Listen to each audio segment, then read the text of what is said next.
Todos. Como han podido apreciar, la mesa redonda, que estaba constituida previamente por 4 miembros, se ha reducido en la compañera que iba a intervenir esta tarde porque ha tenido problemas familiares que lamentamos profundamente y ella ha excusado su presencia aquí. Paso a presentar muy brevemente a mis compañeros y ya inmediatamente empezamos con el tema que aquí nos ocupa. A mi derecha más inmediata está Pablo Gutiérrez, que es compañero, profesor del Instituto de Bachillerato de Juan Sebastián Elcano de Sanlúcar, es escritor. Y a mi derecha más lejana está Francisco Antonio García Romero, que es profesor de clásicas del Instituto Santa Isabel de Hungría de aquí de Jerez. Y aquí el que les habla y el que tiene la ocupación de presentar a la mesa, pues Pepe López.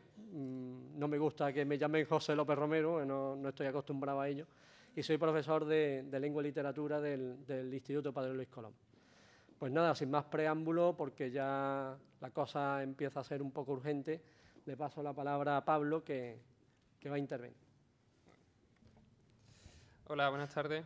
Muchas gracias por vuestra paciencia. Empezamos un poquito tarde, así que voy a decir las palabras que cualquiera que está en una sala de conferencia desea escuchar. Seré breve. Bueno, yo quería comenzar, a pesar de eso, con un pequeño plomazo, que son las notas de las instrucciones que la Consejería de Educación nos envió a los institutos con fecha de 30 de junio acerca del valor de la lectura y la importancia de la lectura en el aula. Decía esa nota de instrucciones que la lectura constituye una actividad clave en la educación por ser uno de los principales instrumentos de aprendizaje, cuyo dominio abre las puertas a nuevos conocimientos. Decía también la nota que los centros deberán garantizar la incorporación de un tiempo diario de lectura de una hora en primaria y además garantizar en secundaria actuaciones dirigidas en todas las áreas de la lectura. Y también decía que los fondos de la biblioteca deberán atender todas las necesidades que haya en los centros. Pero los que seáis profesores de lengua y literatura, y en general los que estéis trabajando cerca de la docencia, sabéis que recientemente hemos recibido un par de notas, no iba a decir intimidatorias, pero casi, en las que se nos advertía con mucha severidad de que teníamos prohibido mandarle a nuestros chavales libros de lectura obligatorios que tuvieran que comprar y que el cheque libro, el famoso cheque libro, debería cubrir todas las necesidades. Bueno, frente a este contraste o cambio de opinión entre el mes de junio y el mes de septiembre, se nos plantean a los profesores de lengua unas cuantas dudas que creo que tienen que ver con esto de leer o releer a los clásicos. Para empezar, ¿cuál es el valor de los libros? ¿No es saludable que en las casas haya libros? Y es más, ¿no es saludable que se considere que los libros haya que comprarlos también? Y una segunda pregunta, que sería, ¿es posible leer y trabajar un libro de lectura con un grupo de 33 alumnos de la ESO, como tengo yo este año, sin pedirles a los niños que compren el libro y sin que la biblioteca además cuente con el presupuesto necesario para hacerse cargo de esa compra que no se puede hacer por parte de la familia ni se puede exigir? Más preguntas me haría, porque no sé si algunos de vosotros tienen la respuesta mágica de decir, bueno, pues probemos con la lectura online, pero particularmente en mi centro, que como les decía a los compañeros antes de empezar, tenemos 1 mega de banda ancha. Yo en mi casa tengo 7 y somos 3, y en mi instituto tengo 1 mega y somos 800. ¿Es posible plantear la lectura online en estas circunstancias? Y otra cosa, que es que esta es la que ya me revienta. ¿De verdad piensan las autoridades educativas que nosotros los profesores vamos a suspender a nuestros alumnos porque no se puedan comprar un libro? ¿Tan mezquinos piensan que somos? Bueno, no lo somos. Y si se trata de animar a la lectura, lo que acaba de hacer la Consejería en el mes de septiembre es espantar a lectores. Bueno, dicho esto, que creo que es importante porque si estamos hablando de leer, sea clásico o contemporáneo, tenemos que pensar cuál es el material humano que tenemos delante y cuál es el material físico con el que contamos. Dicho esto, este asunto de la obligatoriedad de la lectura nos lleva a hablar precisamente de si leer debe ser una obligación o no. Hace cierto tiempo, se ha extendido esa tendencia de pensamiento que dice que la lectura no debería ser obligatoria, puesto que debería considerarse como una fuente de placer, y el placer, cuando se obliga, pues se pierde su sentido, ¿no? Quizás el escritor francés Daniel Pemac, en la obra Como una novela, extendió este pensamiento con ese famoso decálogo que circuló por muchas páginas web acerca de los derechos del lector, que no sé si os ha llegado por uno de esos reenvíos. Era un decálogo porque ya sabéis que las cosas cuando son 10 o 12 están bien, cuando son 11 o 9 parece que como que le falta o le sobra algo, ¿no? Y en ese decálogo de derechos del lector decía Pennac que uno de los principales derechos del lector es el derecho a no leer.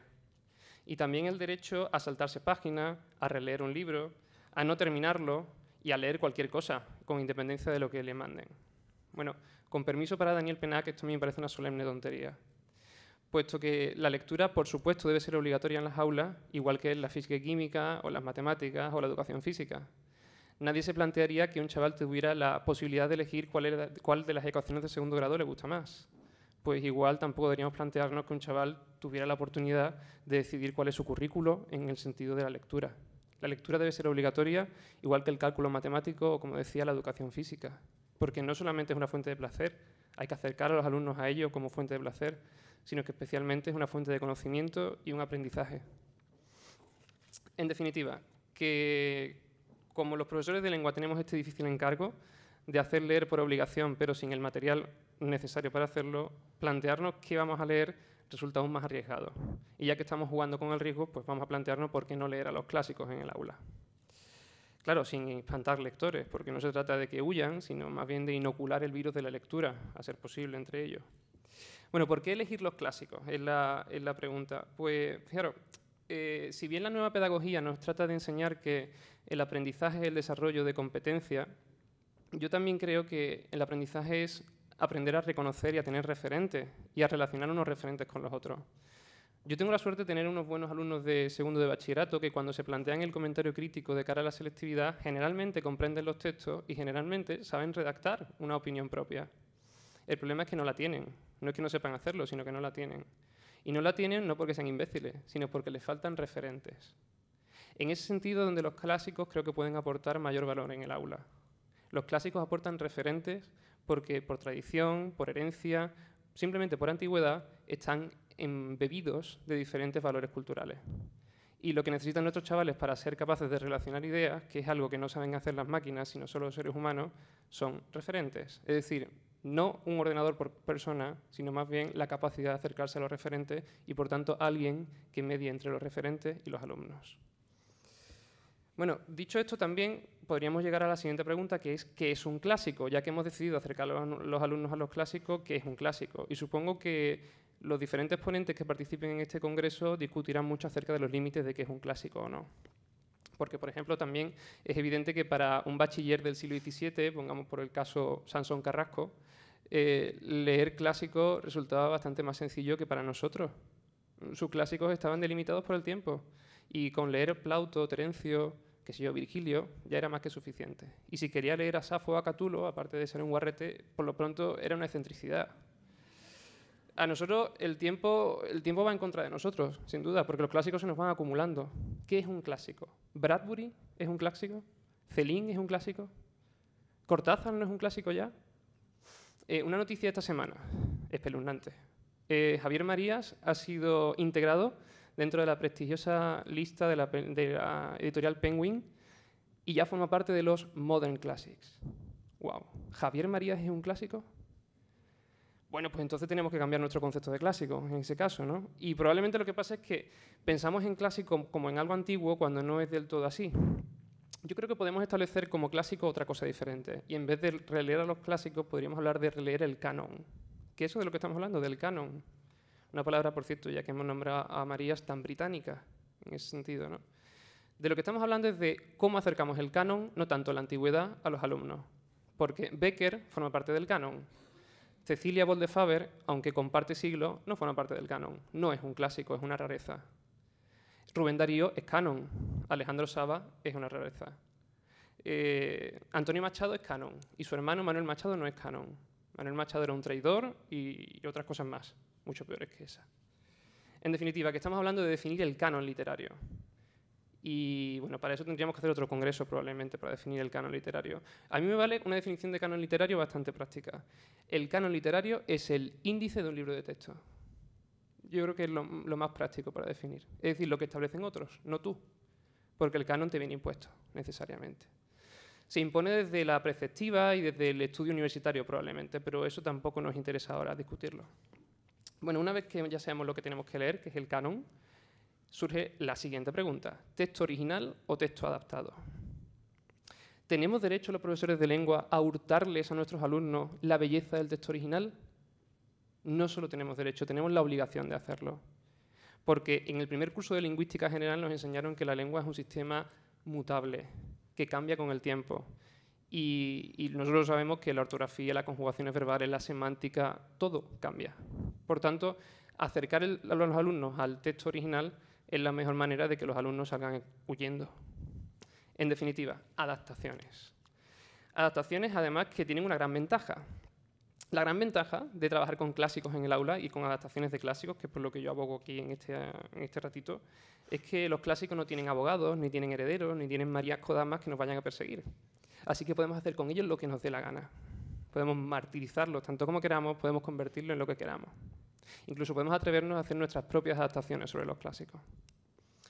Bueno, y con lo que quiero terminar es con propuestas didácticas concretas, puesto que yo no soy un filólogo ni soy un especialista, sino que soy un profesor de instituto. Y entonces lo que he traído son los libros que creo que son interesantes para manejar en el instituto. La primera propuesta didáctica que quería hacer es doble y son 2 libros publicados por la editorial Octaedro en ediciones trabajadas precisamente por 2 profesores de Sanlúcar de Barrameda, como son José Pallarés y María Ángeles Pérez Rubio.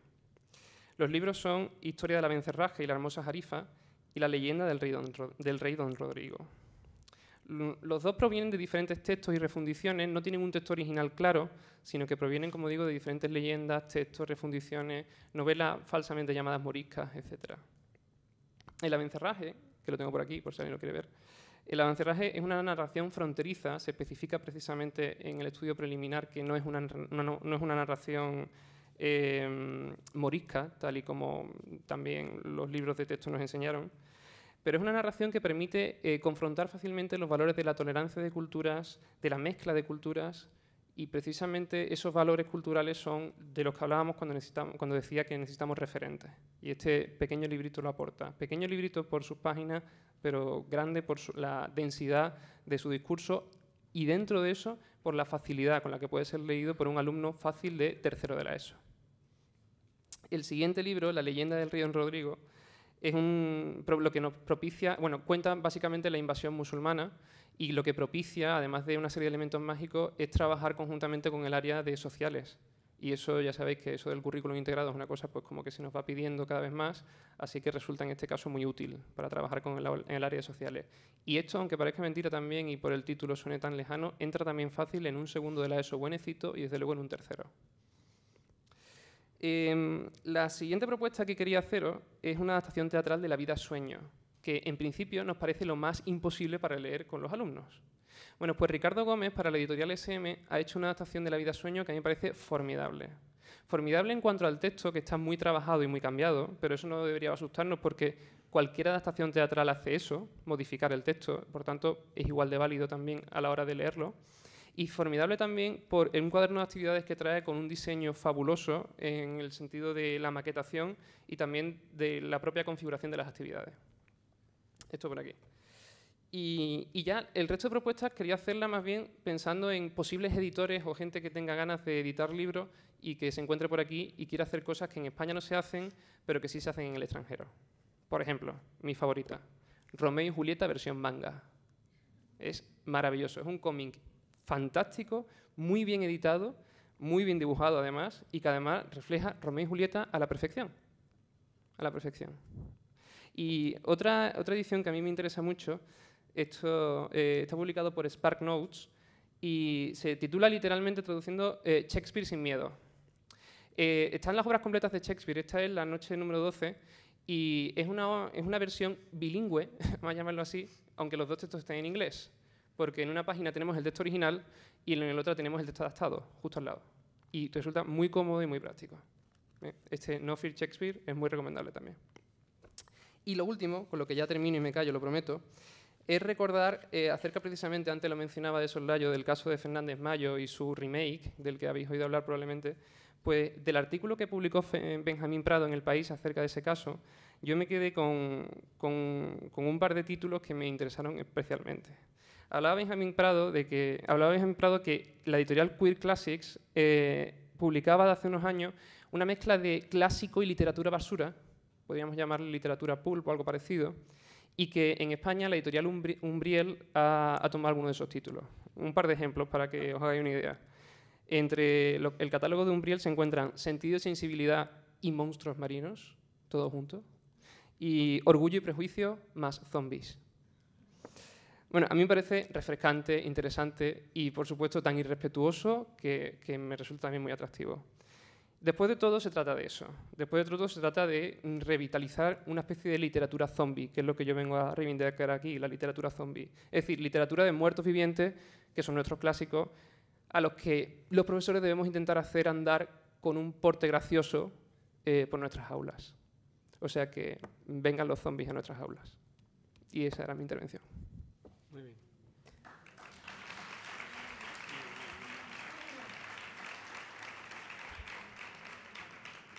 Tiene la palabra Paco Antonio. Pues buenas noches. Me encanta que haya hablado Pablo antes porque ha hecho lo difícil, que es traer las cosas a la tierra.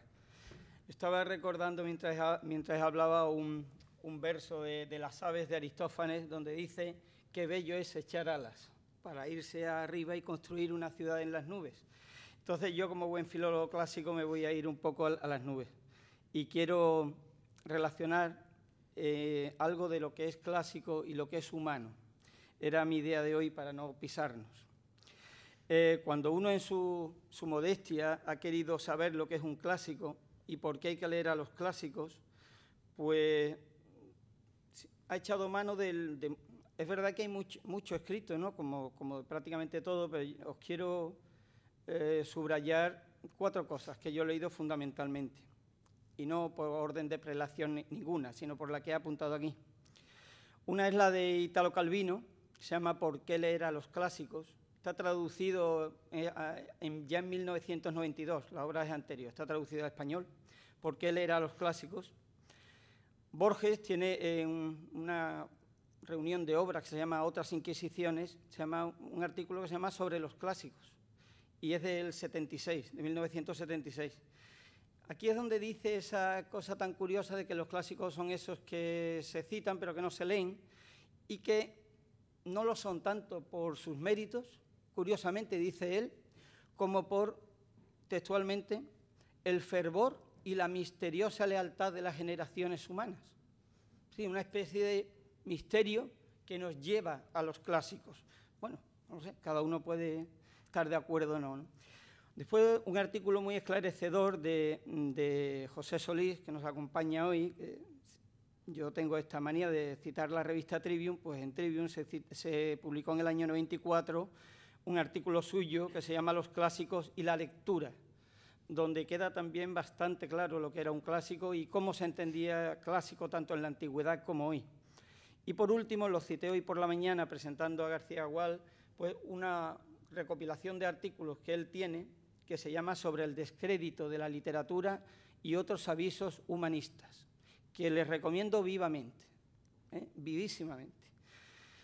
Eso por una parte. Y luego me he encontrado, bueno, a lo largo de las lecturas, pues uno se va encontrando cosas más raras, ¿no? Siempre me han llamado la atención las anécdotas de los toreros, sin ser yo demasiado de la tauromaquia.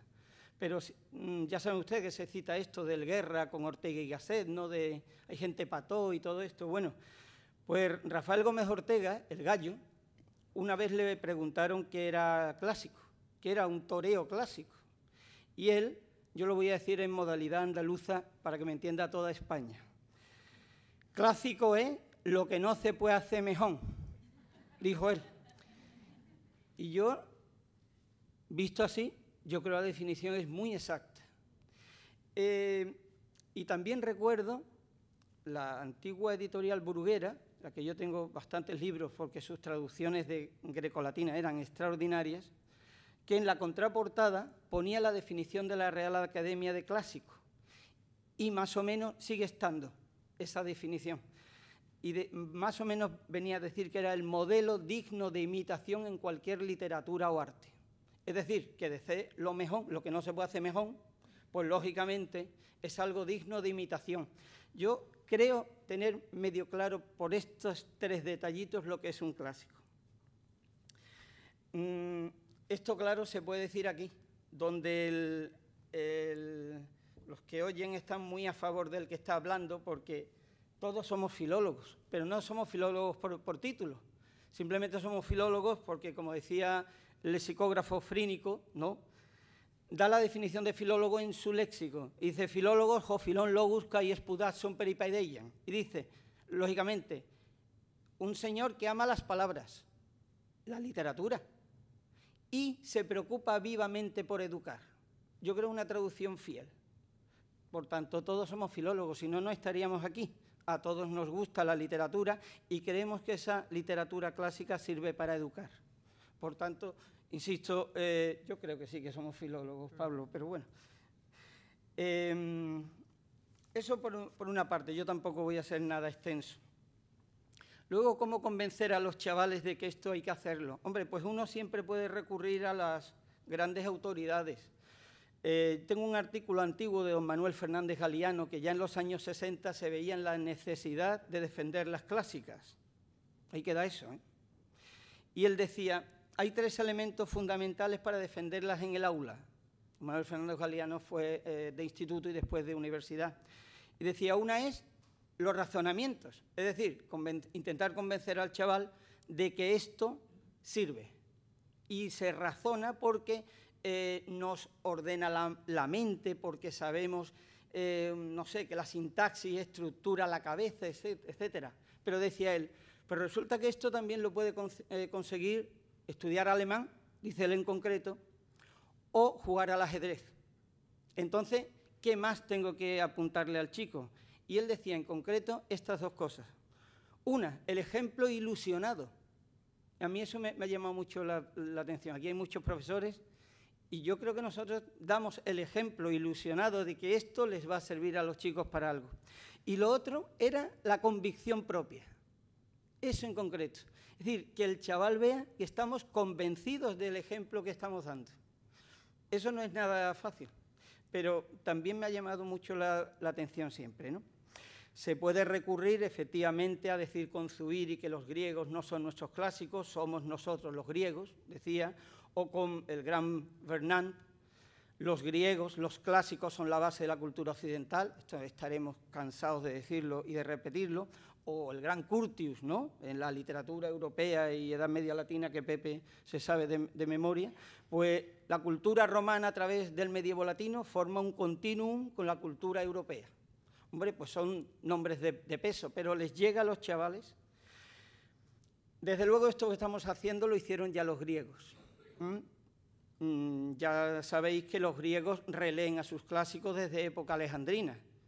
Y hoy don Carlos García decía que, García Gual decía que la Odisea no había escrito el mismo autor que la Ilíada, si es que la había escrito, eso ya lo dijeron los alejandrinos, como todos sabemos, ¿no? Los horizontes, aquellos que separaban las obras, es decir, que ellos mismos ya establecieron una especie de relectura.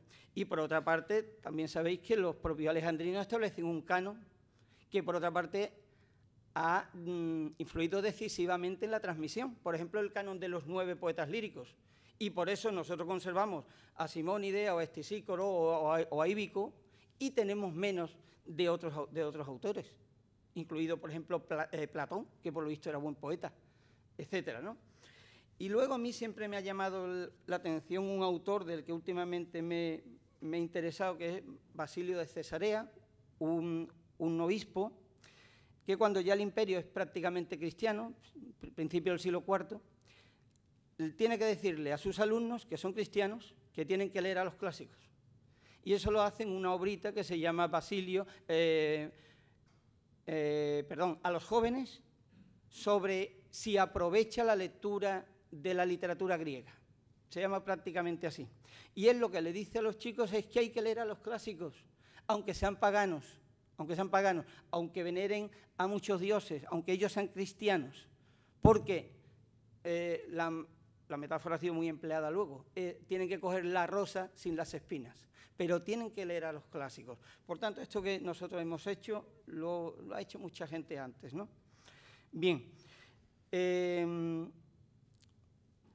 os voy a leer lo que al respecto dice García Gual.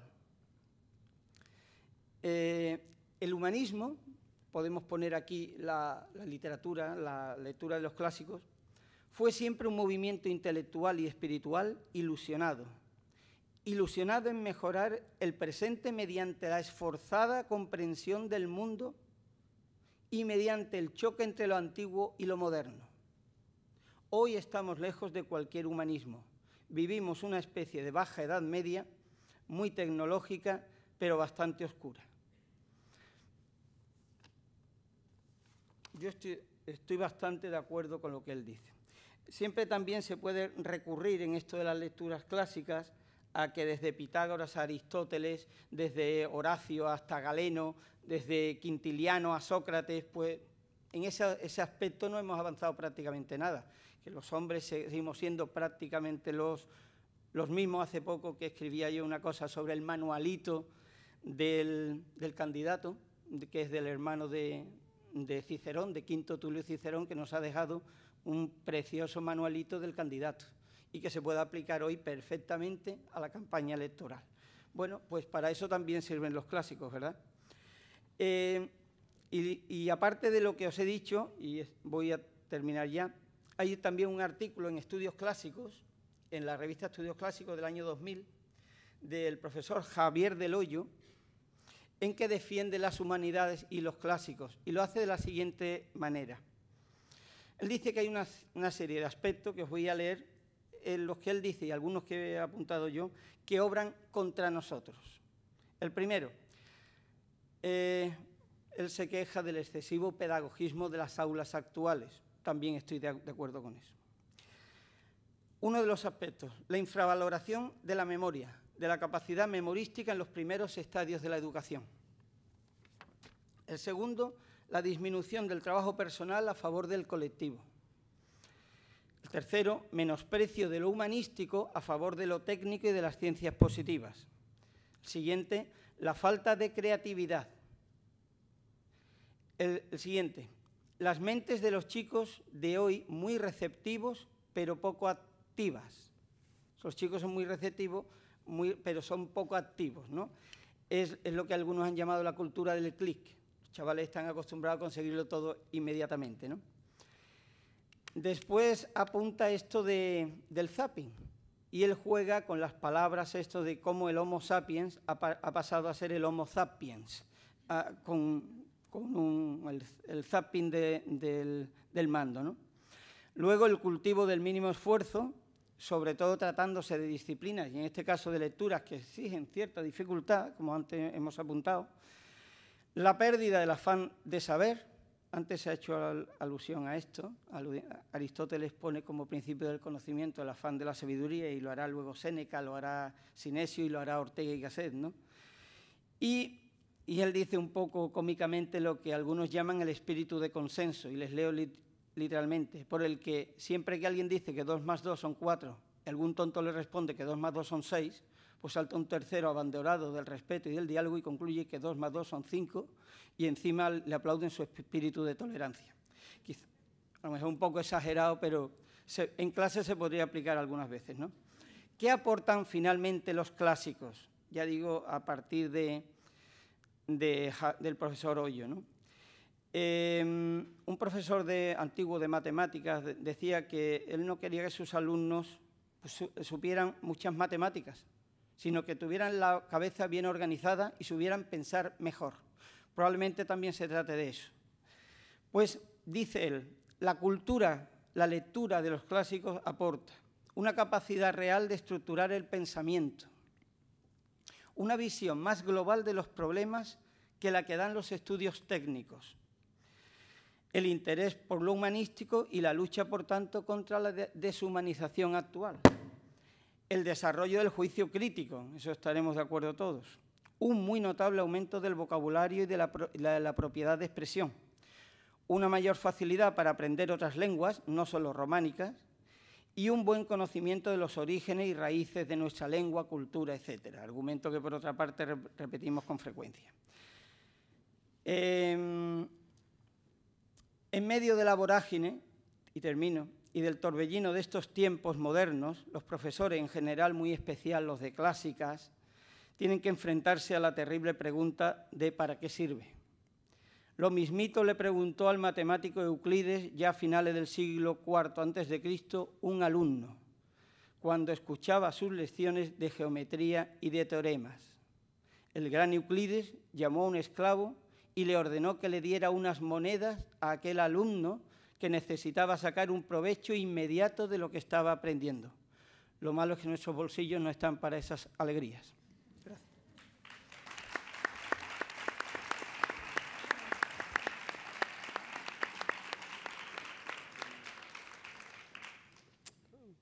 Bien, pues yo cogiendo el símil que ha hecho de los toros Paco Antonio, y después de la faena de José Tomás que ha hecho aquí el amigo Pablo y la del Juli que ha hecho el amigo Paco Antonio, no sé si me va a salir a mí una faena cordobés o el platanito, ¿no?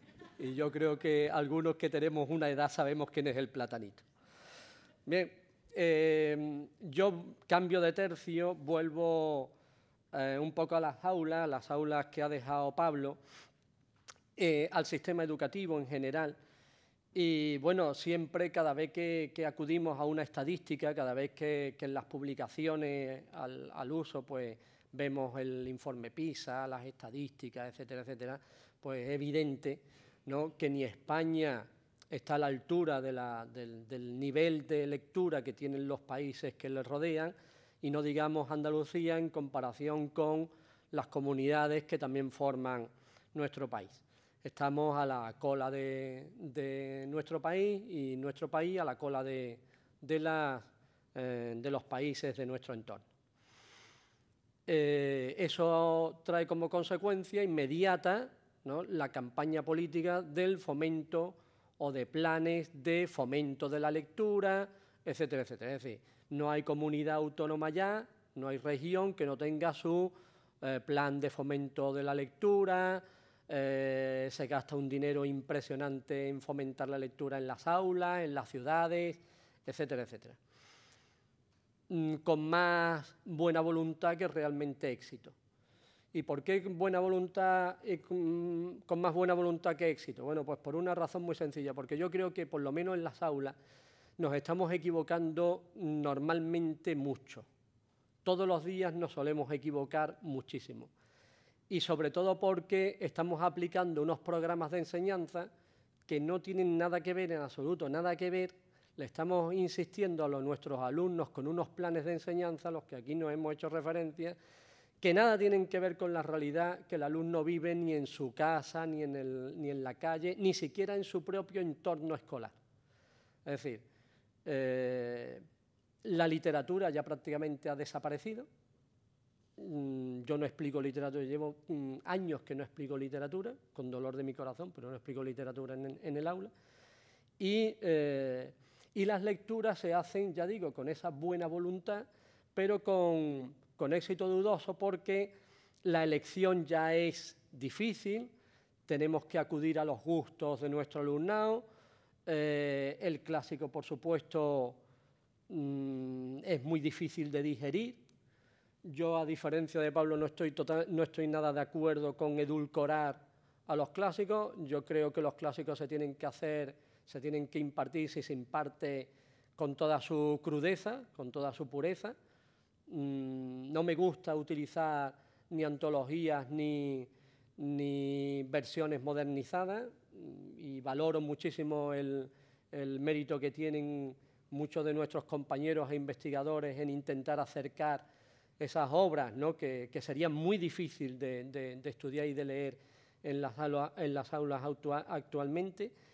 Y yo prefiero un lector voluntario, incluso aunque sea del Marca,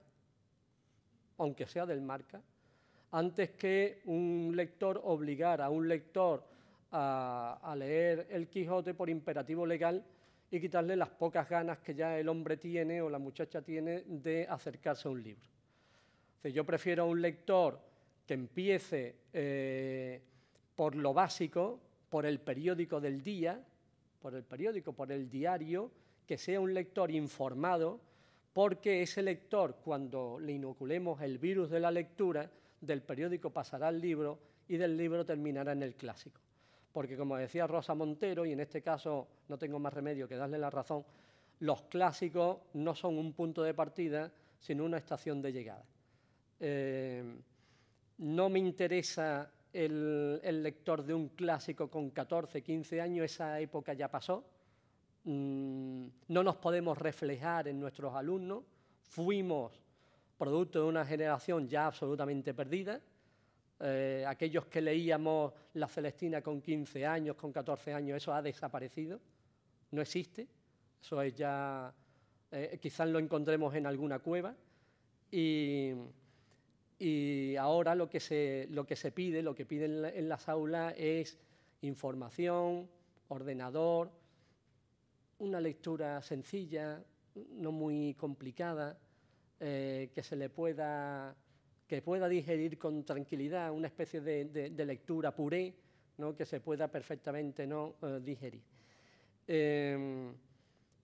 Yo en esta reflexión que estoy haciendo, una reflexión quizás muy radical de la lectura, no encuentro acomodo ahora mismo en un aula, en mi labor diaria, no encuentro acomodo para un clásico, ni sea moderno, ni sea antiguo. Lo único que sí puedo hacer, y de hecho lo hago, es utilizar fragmentos de clásicos para tratar temas actuales. Al fin y al cabo los temas son universales, el tema de la muerte, el tema del amor, el tema del nacimiento, y esos temas, como están reflejados en los clásicos, pues utilizo fragmentos y acerco en la manera de lo posible y dentro de las capacidades que tienen nuestros alumnos, intento acercar esas pequeñas dosis de literatura clásica. Corto y ya está. Muchas gracias.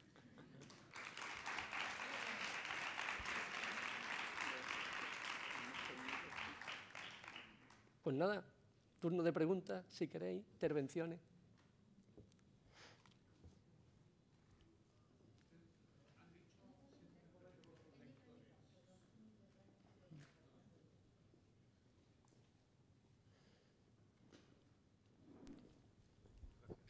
Siempre han hablado de lectores.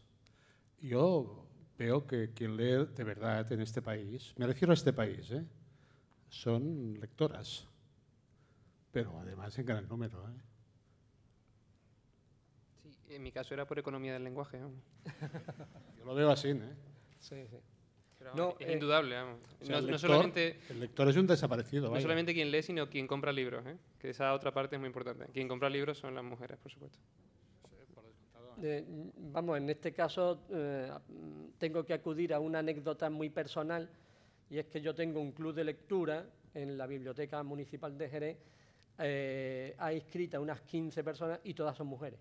La mejor manera de ligar es apuntarse no a un club de es por lectura. mi atractivo personal, eso seguro, vamos.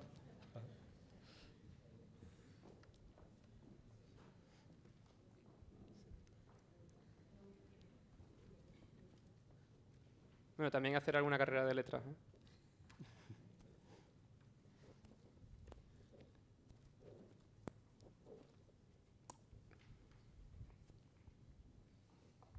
Sí. Gracias. A mí me gustaría agradecer públicamente al profesor García Romero que me haya convertido en un modern classic. Espero que no en el concepto en el que tiene a Javier María el profesor Pablo Gutiérrez. Sí, es verdad, la palabra clásico es una metáfora como que viene del mundo antiguo, ¿no?, de la cultura clásica, en definitiva, como gobierno y como persona. Clásico es el ciudadano de primera fila, de la primera clase social, ¿no? Y me ha parecido muy acertado que vincule el concepto de lo clásico con la educación y, en definitiva, con el movimiento humanista, porque ahí radica la cuestión. Es la educación, es lo fundamental de lo clásico para la educación. Y en estos momentos estamos viviendo un periodo dentro de la educación anticlásico, en contra de lo clásico, porque uno puede ser totalmente innovador, revolucionario, pero a la hora de transmitir el conocimiento, a la hora de educar, de enseñar, tiene que someterse a la tradición.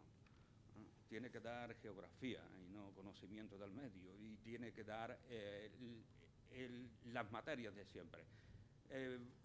Otro es el concepto de la asignatura. Convendría suprimir asignaturas, sí, en diversos campos, pero las materias son siempre las mismas.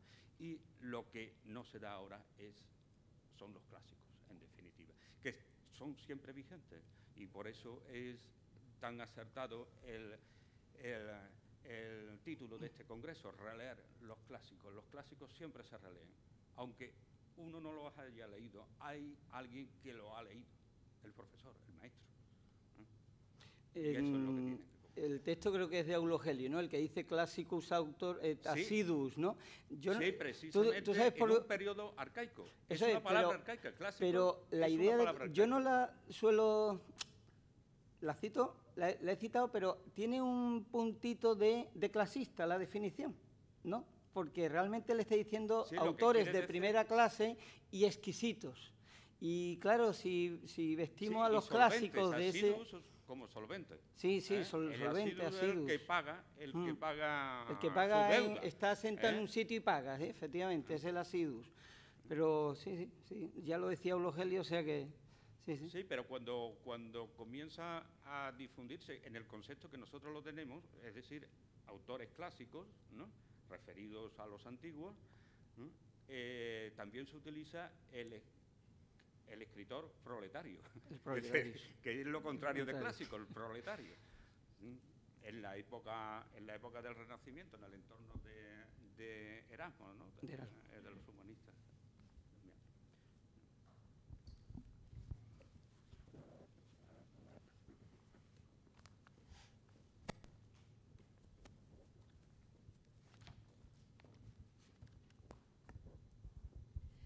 Yo creo que hemos estado hablando de la disposición o no disposición de los alumnos a leer, primero a leer, después ya a leer a los clásicos, ¿no?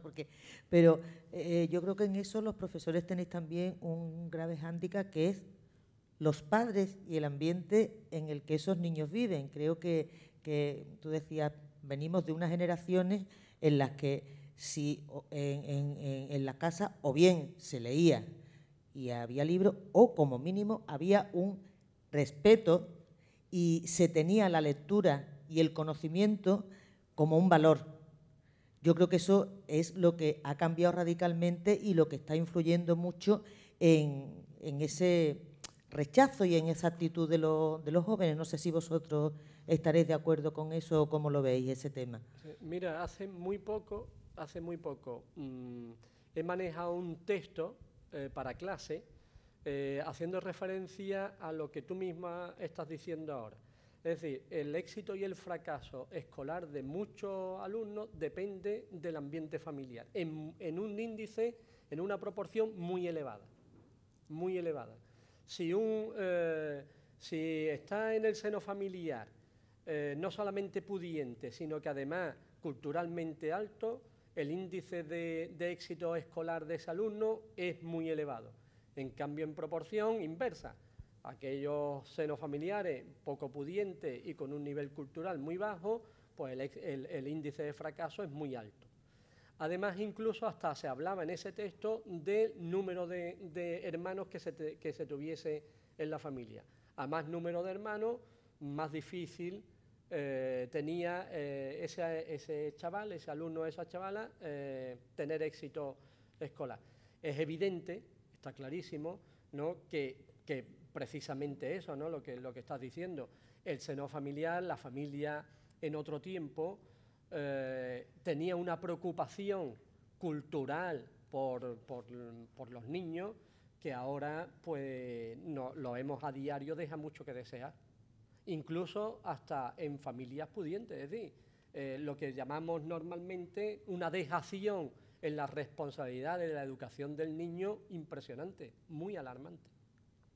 Sí, yo nada más que añadir a eso que son los alumnos los que llevan los libros a casa. Y ahora les estamos diciendo que no los lleven siquiera, precisamente, sino que lleven el ordenador, ¿no? Entonces, es muy grave que en las estanterías de las casas haya figuritas y no libros.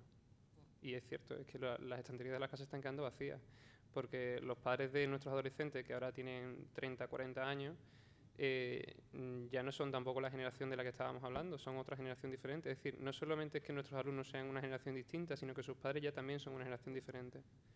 Y esa otra generación, la de los padres me refiero, ya viene con esa rémora, ya viene desprovista de cosas, ¿no? De todas maneras, también sería muy ridículo pensar que hubo un pasado mejor. Probablemente nunca fue así. Y la visión que tenemos nosotros del pasado cultural es la visión de la élite, vamos a llamarlo claramente, porque los que estamos discutiendo de esto somos personas, si no al menos hemos tenido la capacidad de educación o la formación, hemos tenido el interés por estas cuestiones. Pero la mayoría de los que nos rodeaban, cuando también nosotros éramos adolescentes, tampoco leían. Me refiero quizás de nuestro ámbito más cercano, sí, pero no de un ámbito más lejano. Entonces, yo soy de los que piensan, aunque no tengo demasiados argumentos estadísticos para defenderlo, que probablemente ahora se lee más que antes, aunque sea por obligación escolar, ya que por simplemente matemática la educación obligatoria se extiende hasta los 16, aunque no siempre se cumpla, y por tanto se tiene que leer más, o al menos se tiene que estar más en contacto con los libros que antes. Otra cuestión muy diferente es el valor que se da a la cultura. Es cierto que en un pensamiento más tradicional, cuando nuestra sociedad vivía otras generaciones, aunque no hubiera libros en casa, sí se valoraba que alguien leyera y tuviera acceso a la cultura. Y ese desprestigio sí que es más preocupante que el hecho de que los padres no lean en sí mismos, sino que no aprecien eso como un valor.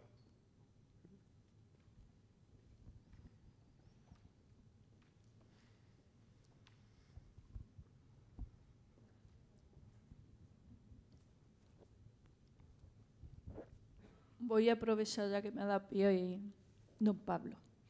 A propósito del valor, ¿no?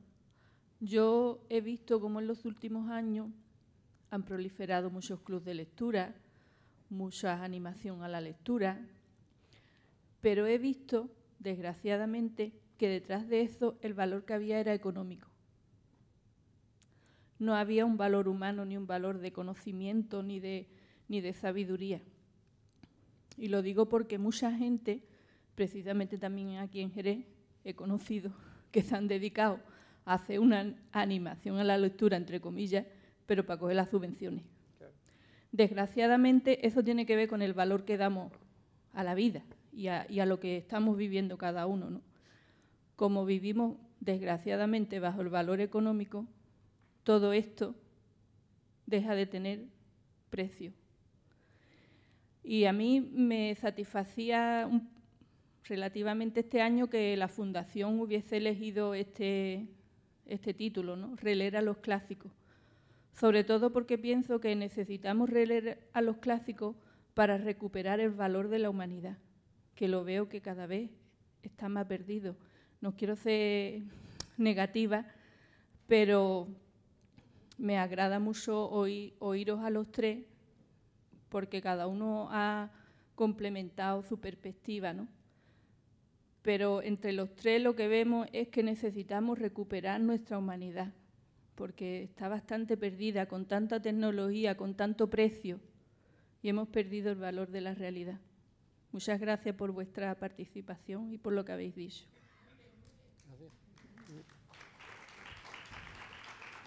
Solamente decirte una cosa muy breve. Podríamos discutir mucho acerca de los clubes de lectura y demás, en los que he tenido alguna participación y experiencia, y podría contarte muchas cosas bastante sucias acerca de ese mundo, pero prefiero no hacerlo en público.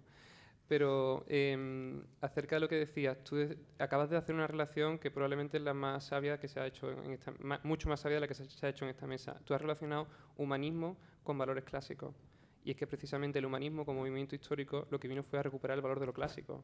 El primer movimiento de revitalización de la cultura clásica fue el humanismo durante el Renacimiento. Y no sé si intuitivamente has establecido tú esa relación o con un poco más de pensamiento de fondo, pero me parece de lo más acertado. Cuando un texto clásico permanece a lo largo del tiempo es porque, con independencia del cronotopo en el que se sitúa, es decir, del tiempo y del espacio en el que puede estar ubicado, hay unos valores que trascienden. Es lo que yo hablaba antes en mi intervención acerca de los referentes necesarios. Y esos referentes, que son los anclajes que hacen que el texto permanezca por encima incluso de lo que eso establezca la perspectiva universitaria, esos anclajes son los que hacen referencia a los valores humanos, a nuestra identidad como seres morales, éticos, en el fondo la lectura de un clásico también es una lectura ética, en ese sentido. Yo tengo que aclarar que yo llevo el club de lectura con 15 mujeres, pero no hacemos cosas sucias, ¿eh? Además, no estoy para esos Mala trotes suerte ya, para no estoy ti. para esos trotes ya.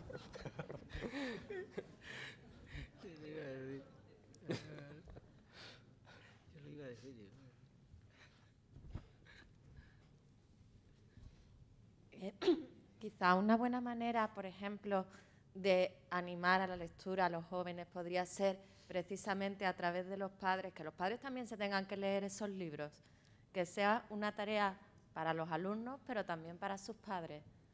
¿Qué pensáis? Hombre, ahora que hay tanto desempleo, también es una tarea ocupacional, ¿no? No sé qué No piensa nos mi dé compañero. idea, no nos dé idea. A ver, lo de la escuela de padres se ha intentado poner en funcionamiento en algunos centros y demás y malos resultados tiene, ¿eh?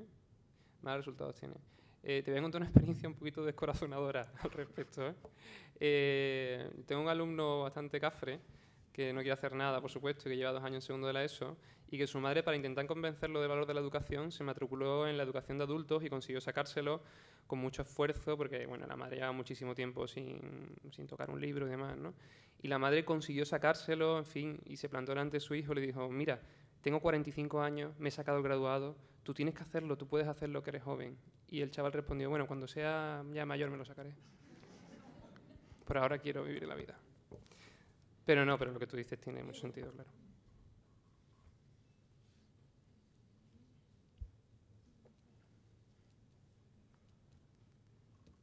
¿Nada más? Pues cerramos. Ah, último. Venga, último. Y ya cerramos. Sí.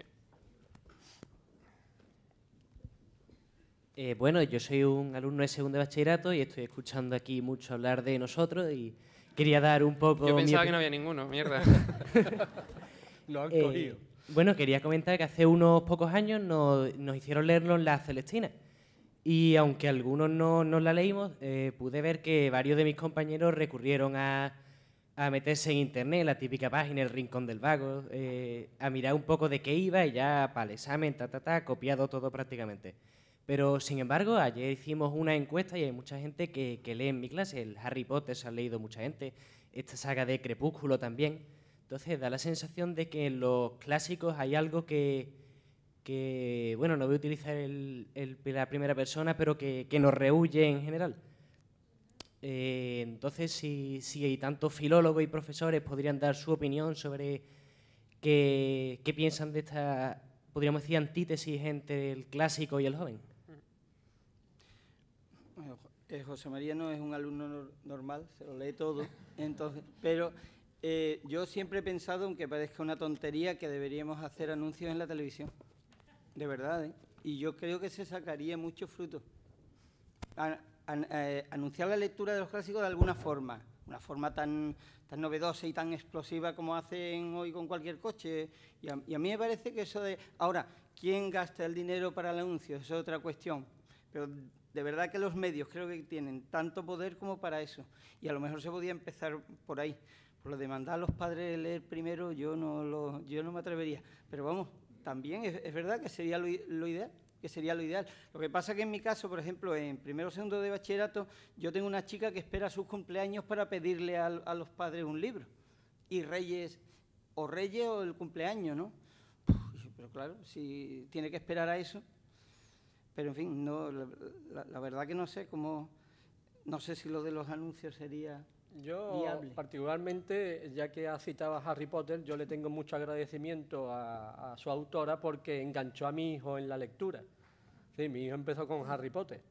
Entonces, yo creo que hay tanta literatura, hay tanto que leer, que hay gustos, hay oferta para todos los gustos. Lo único que hace falta es que el lector encuentre su acomodo en esa grandísima oferta. Hay lectores exclusivos y desesperados de novela policíaca, bueno, como los hay que están aficionados a las películas del oeste. Igual, es decir, que así como el cine tiene género para todos los gustos también. Así la lectura, así la oferta de lectora es extraordinaria. También muchas veces quizás el lamento sea que ese lector en potencia no ha encontrado el libro adecuado, el libro que lo enganchara a la lectura, no lo ha encontrado. ¿Qué le vamos a hacer? A veces es así. Pero bueno, el lector habitual lee lo que le echen. Y normalmente va combinando cosas de su gusto personal con cosas que a lo mejor no son tan de su gusto, ¿no? Pero él ya tiene un gusto formado, ¿no? Y a veces aquellos que no tienen ese gusto formado, quizás esa es nuestra labor, informarles, orientarles sobre qué tipo de lectura le puede venir bien en un momento determinado y engancharlo a la lectura. Porque empezando por Harry Potter, pues quizás termine en La Celestina, Dios quiera. Y si no, es una saga muy numerosa, o sea, que puede siempre tener uno posterior, ¿no? No sé si son 6 o 7, ¿no? Ya, ¿no? Yo, por terminar con eso, solamente decirte que... Una cosita, solamente decirte, eso del infinitivo huérfano me enseñaron que estaba muy feo decirlo y se me ha escapado 2 veces. Pido disculpas a todos los profesores que hay en la sala. Espero que no me... Que quería decirte... Ahora sí, has visto, he puesto el verbo delante y ahora sí me sale bien. Quería decirte que el rechazo natural del joven hacia el clásico, pues es eso, es precisamente natural. Y hasta los poetas futuristas rechazaron a los clásicos y querían destruir la Venus y glorificar la máquina, ¿no? Entonces, lo que tenemos que hacer los profesores es intentar ofrecer una visión amable, según mi punto de vista, del clásico literario, porque pensamos que el fondo, por humanismo o por referencia, como yo decía, va a nutrir al estudiante de una serie de valores y de conocimientos que otro tipo de lectura, como por ejemplo Harry Potter, que lo que hace es crear animación a la lectura, pero no necesariamente ese tipo de valores de fondo del que te estaba hablando, pues no le va a proporcionar, ¿no? Ahí está nuestra habilidad, que nuestra habilidad debe ser una especie de destreza a medio camino entre la capacidad de seducción, vamos a llamarle así, y también la capacidad de crear inquietud. Y por otra parte, si no nos sale, si no conseguimos que la mayor parte de nuestros lectores lean a los clásicos, nos queda lo que estaba diciendo el compañero y que probablemente también sea nuestra principal función como profesores. Además de intentar animarles a leer los libros que tienen que leer, está la posibilidad de recomendarles títulos. Y probablemente los profesores tengamos que ser grandes recomendadores de obra, además de prescriptores. Y ahí creo que está gran parte de nuestra función, recomendar títulos. Pues nada, muchas gracias por su asistencia y nada, hasta mañana.